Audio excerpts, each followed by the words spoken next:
Hey everybody, Katie Lance here, and I am so excited for our latest episode, our latest Academy Spotlight. This is one of our first ones we're doing for 2022, and I am so excited for this conversation with my dear friend, Realtor Lisa Escue. I have known Lisa for many, many years. We have met up at conferences over the years and connected through social media. She's a longtime member of our Get Social Smart Academy, and she is rocking it in Texas, and I cannot wait to chat with her and get some insights on what's working, what's not working, and just excited to introduce her. So welcome, Lisa, to the show. Thank you so much, Katie. I'm excited that I'm kicking off a new year and I get to be your first one of 2022. So maybe this is a good omen for me. Exactly. It is a good omen. I'm sending good vibes into the world. 2022 is going to be a good year. We just got to do that, right? I appreciate it, and I will lean into that. Absolutely.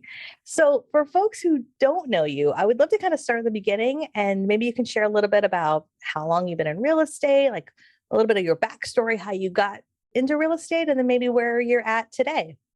Awesome. Katie, in my 20th year in real estate. My husband and I worked at IBM in the day where they kind of guaranteed full employment. And when they said, we're going to probably be rebalancing the workforce, they paid for us to go through all these classes to do interest and skills assessment and all this stuff. It was really quite beneficial. And we decided at the time that probably real estate would be something we would entertain. We liked that came in our interest assessment as well as our skills. And so we said, hey, this kind of lines up and this sounds fun. So at the time, they paid us to go back to get graduate degrees. My husband went back and got an MBA in real estate, and I got one in technology training. And so as he's going through his MBA program, we kind of got the idea of investing in real estate and how that would be cool. And he had an awesome professor that kind of encouraged him. And so we bought our first investment property. And, we were young and we already had a house to live in, and we bought this one and we thought, oh my gosh, this is so cool. And so we kind of really started figuring out how to kind of leverage that. And 20 years ago, there were actually foreclosures on the market, and Mark and I were buying them and fixing them up for our own personal use. Nobody had ever heard the word flipping.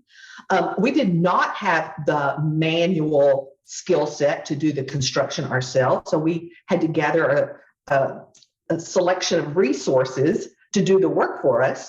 And we were really involved in our community. So, and we lived kind of on a high visibility corner. And so people saw kind of the dust blowing out the window and like, oh, how did you do that? And who did this work for you? And that went on for a few years. And then the next evolution where people were like, well, can you help me sell it? And I didn't even have a real estate license at the time. And so we decided, that would probably be the next evolution. So we kind of backed into the equation. We had kids later in life, and I left IBM and I said, I don't know what I want to do next. And in my separation package, I had a retraining allowance. And I'm like, I'll use that money. I'll go back and get my degree. I'll wait, till the kids are in school, and then I'll do it. Yeah. And then a friend called when my kids are 4 months old, 2 years old, and said, hey, I need to sell my house. My husband's getting transferred and I want you to do it. At the time I said, I don't have any clothes that fit. I don't have, a fax machine. I don't have a broker. I don't even know how to do it. She goes, I don't really care. But if you can get it listed next week, that'd be awesome. Wow. So I figured it out and I did. And here we are 20 years later. Wow. Oh my goodness. That's awesome. That is an awesome story. I love that. So it can be done. It's not pretty. Yeah. But it can be done. It's an evolution for sure. Right. Now I know that you and your husband just kind of went out on your own. You started your own firm, right? Your own kind of went the independent route, which I would imagine was a big decision, a big leap. And I would love to just kind of hear the story. Like, how did that happen? And how are things going? I was a solo agent, I have been, and my husband joined me 8 years ago in full-time practice. He'd always had that MBA we talked about. He had his real estate license. We were just too chicken to both be self-employed. And so finally 8 years ago, we said, okay, we're going to do it. And so we had been working together. So it was a beautiful, beautiful thing for our family and for our work life. So, he's had his broker's license. We've been working under the Remax brand this whole time, which is the only place I'd ever been. And, he's a licensed arbiter for property taxes in the state of Texas. He brings some different kind of skills to the mix, and he's kind of the detail guy behind everything. So we had this idea in the back of our mind that, we could probably hang out our own shingle, and the broker of my office died in September really quickly of COVID. And she owns 3 franchises in the area, 200 some odd agents. And it's a huge loss. She was the huge personality, the driving force. Her skill set was broad. There is like no person that can take her place. And that was really eye-opening for me. And I'm like, I want to be where I can kind of control the ship, right? As much as I can. And so that was the factor that said, okay, I'm unsure kind of the stability going forward. I want to feel, if I'm going to do this, I'm going to do it and make it mine. And so, and ours, I should say, I don't mean it like that, but, a brand that reflects us, the personality that we offer, and I want it to be distinct and separate for what may go on. So that is kind of the twisted way of how we got here. Wow. And so it's you and your husband, and I think I was poking around on your website, I was doing my homework, before our call. I saw a couple other folks. So it looks like you're starting to kind of build the team. Is that kind of the vision? Yes, we build that out. We hired an operations manager in July who's helped us do kind of the back end unsexy parts of setting up a business. And she's been amazing. She's a client. We had done 5 transactions. She's a young, bright, I would say virtually brilliant woman. And she's been such an addition. And she's gone back and gotten her license. And so we're going to watch her grow into her phase. And then we brought on another agent who's got a year's worth of experience working with us. And so, I think our focus will be high quality, small boutique kind of service that we all kind of are hands on. It's not I don't want to spin off little independent people doing their own thing. I want it, it's all to work together under this brand. So that's kind of how we're starting out. We'll see how that morphs. Yeah. Well, that's the beautiful thing about going out on your own. You can adjust as, if you go down the road and realize, gosh, I want to, let's add this service on, or let's bring on this person on our team, or this is missing. It's the beauty of being able to pivot, pretty right quick.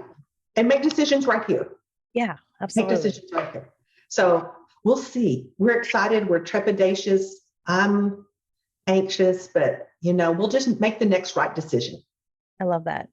Now, I mentioned in the beginning that you are in Texas. Obviously, Texas is a ginormous state. So I would love to narrow that down to specifically. Yes. I know you're in. I know you're in Trophy Club, and I have only seen beautiful pictures of the area you serve. I know there's some other areas that you serve, right? Well, and this is where we live, and we've lived here, 30 odd years. So, our sphere of influence is really concentrated. And if you did like a root cause analysis of all of our client relationships, there probably something touches here. They started here, we moved them somewhere else, they're a relative, but I think that's kind of our hub. And it's between Dallas and Fort Worth, and it's near the airport. So if that helps anybody out, Charles Schwab has headquarters here, TD Ameritrade, Fidelity Investments are right across the street from us. So about 10 miles west of the airport, it's been a really awesome location for us. Yeah, that's great. That's awesome. So for any of our listeners who have folks moving to that area, now someone to call. Right, because it's a big place. It's very nuanced, even up and down the road. Yeah. So somebody who's got their feet on the ground in these locations are really super helpful, just like any other market, but especially in a big one like this. Absolutely. So I would love to kind of talk a little bit about marketing. I know a lot of folks watch our show, whether they're watching on YouTube or maybe listening to the podcast, because we always try to, just talk about marketing. Every market is different. And I would love to hear from you. Are there, I don't know, maybe 1 or 2 things that are really working for you right now with marketing, maybe social media, but if not, that's okay too. Just curious what's working for you right now. Well, and I think, we just started out, we went through a whole branding vision exercise. And that's been kind of fun. I think it's going to let us kind of reinvent ourselves and really start analyzing, where we want to be, how we want to be there, Yeah. What's our overarching goal. And, and so that has been fun. So, we renamed all of our Facebook, Instagram pages, we're going with Escue Real Estate. And that was not my choice for a name, but the branding people said that was our strength in market. So I said, okay, fine. And so, we kind of got a little different look, feel. I've been red, white, and blue all this time. And so that, everything looks different. Right. Yeah. And so we need to decide, okay, how do we want to keep that, that continuity? Right. And this is just kind of a very subtle, but yet interesting perspective. I've subscribed to AdWorks for a few years. Mm-hmm. Do you know what I'm talking about? Yeah, absolutely. They chase you around, your sphere of influence and then your 5-mile radius. And then I've also been doing, they're the ones that do the ads. The ads appear everywhere. It's like you're shopping and all of a sudden it's like, wait a minute, that's that ad again. Right. And then part of that now is this streaming device. It's a 30-second video that they put on streaming. Oh, okay. Nice. And so I've been doing that. It's just been percolating along, and I had some of my little red, white, and blue, whatever. And so when we rebranded, I blew all that out. All of a sudden, the traction was kind of unbelievable. Wow. So I'm like, okay, no, the people didn't change. Yeah. My method didn't change, but I switched up my look. And it was like a whole refresh. And that was just one of those small deals that you could just, people are liking and commenting. And I'm like, I hadn't had that for 2 years. Yeah. And all of a sudden, there's some visibility. I'm like, okay, so there is something to changing up. People expected me to look like this and do like that. Right. And so I'm like, okay, I need to lean into that. I need to make sure that we continue this and that, our posts reflect this, our videos reflect this. Yep. So I think that has just been an occasion to revisit how we're going to position ourselves. So, you were the one that got me out of my mind on video. And, I was able to transition to that. I'm not afraid of it now. And so, we did the 30-second, it's going on, all these random TV stations. And so, that's kind of weird, thinking you're out there. And then, we just finished one, like a 3-minute one we're going to put on our website, and we'll do, like you said, and chop it up and put it in places and, things like that. So I'm really excited that I get to look at everything I didn't do before. And now I can either start it or refine it or whatever makes sense going forward. So I know that's not a good answer, but that's just kind of where it is. That's a great answer. I mean, it's reflective of where you're at right now. And I think a big takeaway is, I don't think necessarily someone has to, you obviously went through a huge radical change with your business. But I think the good news is anybody can kind of look at their own brand and go, you know what, is there an opportunity to kind of dust it off a little bit? And especially, you said you've been in real estate 20 years, people recognize you. And what I loved about your new brand is it was still you. It was just, I don't know how to explain it. It was just like, I don't want to say better, but it was just like this, like almost like you kind of up leveled, right? And that's what I think a great rebranding does is it's like, it's still you. Like I still recognized you. I knew it was you. I was like, ooh, like that sort of surprise and delight, if that makes sense. For me, and I was up close and personal. I'm like, well, how big a difference can this possibly make? Right. It's just a color, it's a font, it's a new picture, but it's like, it's just those little things. And I was just amazed. And I think that also gives us confidence to do something else. Yeah. You know what I mean? The feedback has been good. Kind of the way we rolled it out, people started noticing. And, I've been heads down for 20 years doing what I've always done, under a brand I've always used. And I felt really comfortable there. And now, we're kind of flying without a net. Yeah, that's okay. I love that. So you mentioned video. I wanted to kind of ask you a little bit about your video content, and I know you're a little bit in flux because you're, obviously you've got the rebrand and everything. I've seen you do video on the fly, with your phone. I've seen you do Facebook Live stuff. I've seen you do more kind of high end sort of professional video. What are your thoughts right now with video in 2022? Do you have any specific kind of areas you're kind of thinking about, or are you still kind of in the brainstorm mode of what's going to happen with some of your video content? I would still say in brainstorm mode, but I think my philosophy always has been, and probably will continue to be, I won't be all over the place. I will only open my mouth when I've got something to say that's worthy of being heard. I'm not here to make noise and just to make sure you see me every day. I'm here. Don't forget about me. Call me. I want to be that person adding value. I want to be regarded as a consultant rather than somebody here to sell you on something. Yeah. And so I want to make sure, and I think with our brand, even though we aren't that sophisticated, it made us look a little more sophisticated than maybe we gave ourselves credit. And so I want our behaviors to reflect that as well. Yeah. No, I think that's great. And I love that you said, having something to say, right? Being purposeful and being thoughtful in what you have to say. I think a lot of people feel like because of how fast social media moves, they have to be everywhere. They have to be on Facebook and Instagram and now TikTok and like 27 different platforms. What are your thoughts about that? First of all, do you feel like you have to be in a lot of different places? And my part two to that is there a certain platform that you love spending time, that you just enjoy spending time on? I'm always cognizant, okay, where do my people live? Do they live on TikTok? Do they live on LinkedIn? Do they live on Facebook? And, I would say, first of all, I'm not savvy enough to do the TikTok thing. I don't think I am. I don't think I have anything clever enough, even though my daughter, who's 23, assures me that there would be a market for that. I don't enjoy it. So, I'm at a stage in my life, okay, if it's not bringing me some kind of residual altruistic thing, I'm probably not going to do it. So I would say my folks are probably Facebook people, probably LinkedIn people would be where they reside. And that's where you're, it seems like that's where you're spending. That's going to be where I'm going to be focusing, I do believe. Yeah. I do see you dabbling a little in Instagram though. Pardon? I do see you dabbling a little bit in Instagram. Because this is our operations manager, and she's a millennial, and yeah. she's making sure, that we do that as well. And I want to be there. I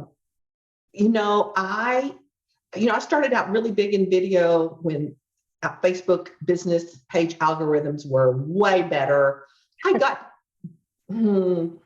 disenchanted with how things went. And I felt like I was spending a lot of effort. I felt like, I'm not even, hitting the fray. And so I'll have to admit, I kind of stepped away, and I'm going to rethink what that's all about now. Yeah, it's interesting. And I know chasing the algorithm can drive you crazy. Right, exactly. No, the Facebook business page algorithm, it's challenging for sure.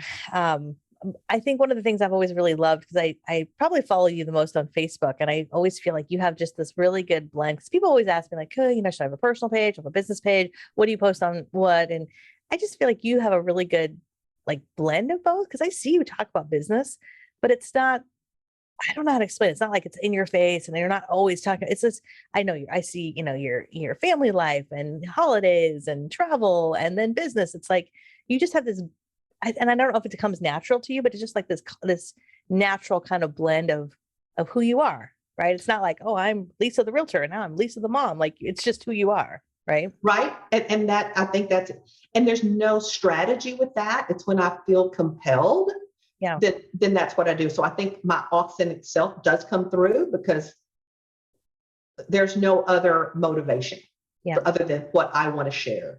And I know this is kind of anti-social, and I really think of myself as a social being, but I kind of got this pace. I just kind of wanted just my people, right?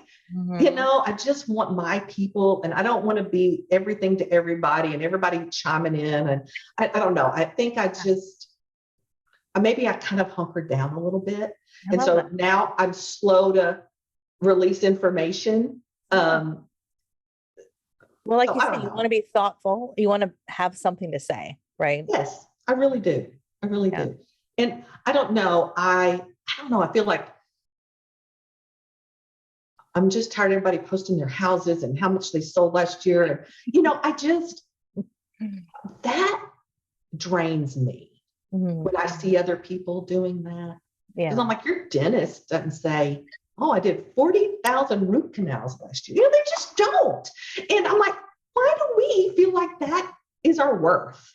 Yeah. And I said, I guess what I want to do is demonstrate worth other than how it translates to dollars and cents. Yeah, it's so much. I'm sure that's a very unpopular philosophy, but no, I think a lot of people, I would imagine a lot of people listening would feel that same way, because I think success is so much more than numbers and dollars and cents. And of course, money's important. I mean, obviously, this is not charity work that we're doing, but it doesn't define success. It's not that's not the barometer, So I don't think that's just me getting in my own mind. Yeah. Right. I agree. And you think, when I pick someone to perform some service to me, what is it that makes me want to do that? Yeah. And it's like we always say, it's people that like, and trust. And, I'm sure, there's competency and, all that behind it, but it's not them blasting me with how awesome they are that makes me search them out. Right.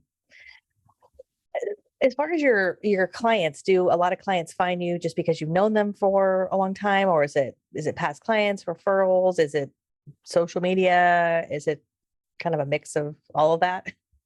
I would say most of ours is past clients, repeat, refer. Mm-hmm. Most everybody that has come to us has a connection that way for the most part. Yeah. A couple of one-offs, but I think what I am finding is they've gotten my name somehow, and then they probably check me out. Right, which we all do. Right? Well, I know when I'm getting ready to go to a client visit, I go to Spokio. Yeah, I find their social media accounts. Totally. I go to LinkedIn. Yeah. I see who we know. I want to have an idea of what I'm stepping into. Yeah, exactly. Right? Yeah. And so I hope when they look me up now that all across all the platforms, I should look better and look unified. Yep. That there will be like, okay, it looks like she's got her stuff together, here. Yeah. And so I'm cognizant that that's probably more of how I'm being checked out rather than just a straight call to me. Yeah. Cold. Yeah, definitely.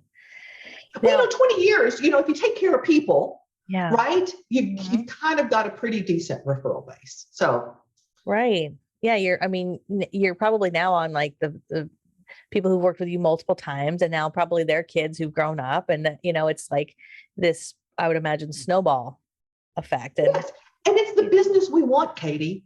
These are our people. Yeah. We've taken care of them. I just sold a young couple, actually helped them buy their first house. Now they built a house. And she said, Lisa, I remember I was 7 years old. You came into our house. We were moving to Cincinnati. And she said, you made us move all this stuff around in the house. And she said, I just couldn't believe you were telling us to do all this stuff. And she said, and I don't think my mom really believed it either, but she said, we did all this stuff and the house looked so awesome. And she said, I just kept remembering that. And she said, then, we got to be friends on social media. And then I kind of kept up with you. And so, those little interactions probably started in person, but they were reaffirmed later by kind of sort of keep in touch that, okay, Miss Lisa, as she affectionately calls me, is still doing it. She's still got it going on. And, that there's no greater satisfaction for me than that. That's awesome. Yeah, those are my people. That's who I want. That's awesome. So I know we're getting towards the end here, and one of the things I wanted to ask you about is, you've been a longtime member of the Academy. I think you were one of our original members back in the day, and it's been so fun to see your career blossom. Obviously, with everything that's going on now with your rebrand, and I know you've been to our masterminds. There's certainly a lot of folks who listen to our podcast and watch our YouTube, and have considered working with us or considered the Academy, and I would just be curious if there's any, I don't know, words of wisdom or things that you've learned from, working with us, working in the Academy, anything you'd like to share. We would love to hear. Well, here's what I would love to share, Katie. I have loved just being in your space. Anytime I'm with you, it's an elevated experience. And so it probably goes against everything the Academy does, but I love the offline way more than the online. And, it's not just you. You've introduced me to other people. And the significant part of my rebrand was Christine George, who I met through you, and her, she's an ambassador for you. And, I just called her random and I said, that's just the thing I love. You don't know what to do, but you know who to call. Right. And so I didn't know who to call, but so I called Christine. I said, this is what I'm thinking about doing. She goes, girl, we're thinking about doing that too. And we got the stuff. And so the relationships that I've been able to forge through this community, there's no value for that. I have so not taken advantage of the plethora of stuff you offer in no way, shape, or form. And that's on me. That's my character flaw. But the other part has been so rich that I can't even begin to thank you for what you mean to this community. It's just the greatest. Thank you. I have to agree with you. I love seeing you in face to face. Hopefully we'll get to do that, soon. And, just the times we've broken bread together and, had dinners and glasses of wine. And it's the best. It's really the best, and we nurture that online. Right. So, we know the highs and lows that our families and careers have gone through. We kind of have an innate desire to kind of, be there for people in a meaningful way. And so the connections I've made there, that's exactly what it is. Exactly. Oh, thank you. Well, I appreciate that. I appreciate that so much. Well, this has been awesome. I know we could probably talk another couple hours, but I want to be respectful of your time. Thank you so much. People can't listen for 2 hours. So no, the time is money. That's got to do something else. So for people who want to connect with you, I'm going to put your website and some of your social handles in the show notes, but is there anywhere specific you'd like to direct people if maybe they're moving to the area or they just want to connect with you and find out more about what you guys are doing? Girl, call me. Call me. I answer my phone. It's my favorite topic. I mean, seriously. Wait a minute. This can be used to call people. Okay. I know. And my daughter says, who turns their ringer on, Mom? I'm like, I do. I legit turn my ringer on. Yeah. And I will tell you, from 9 a.m. until 10:30 at night, my phone is on and I will answer that because, here's what I know. When people want to know information, they want to know information. And more times than not, they just don't want data. They probably want it distilled in some kind of meaningful way. And boy, I can do that in 3 sentences a lot better than I can type you a paragraph. And, hopefully you get a little sense of personality, you have a little connection, and you can put people at ease. This is a big step. A lot of them are taken, and something about a human voice. I think, well, just like you said, the video, right? How else can we communicate with our voice? So you can do it, the old fashioned way. It still works. And I think I remember when I worked at IBM, one of the consultants in my group walked in. He goes, Lisa, you just give good phone. That's all I got to say. You give good phone. And so I believe that's been a skill set. I'm like, why not lean into it? Well, they can email me if they want, but it'll be way more fun if they call. It's way more fun. This is way more fun than email. Absolutely. It's a lot of what you talked about today. We teach this in the Academy, this idea of taking the online offline, right? I love social media. I'm in the business of social media, but there's still nothing like this, like a phone call, meeting people face to face. And where I think what you've done really well is social media kind of bridges that gap, right? So you've got these connections face to face, you're on the phone with people, but then you can keep in touch you can scale kind of the keeping in touch part through social media. So exactly. Yeah, keep them around. Know that I'm around, know that I'm listening, know that I'm here. Totally. That's awesome. All right. Well, we'll put your contact info. You can send me the phone number. I should tell people and I'll put it in the show notes. I will do that. So you don't get calls all hours of the night. But I so appreciate you being with us today, Lisa. This was just awesome. Katie, thanks for everything you do for realtors and social media. It's amazing. Thank you. And for all of our listeners today, if you enjoyed this episode, if you're listening over on YouTube, we would love if you hit the subscribe button and the bell button because we have new episodes that come out each and every week. And if you're listening to the podcast, you can subscribe to the podcast. And if you really enjoy the podcast, you can leave us a 5-star review. We always appreciate that. All right. Until next time, have an awesome day and we'll see you soon.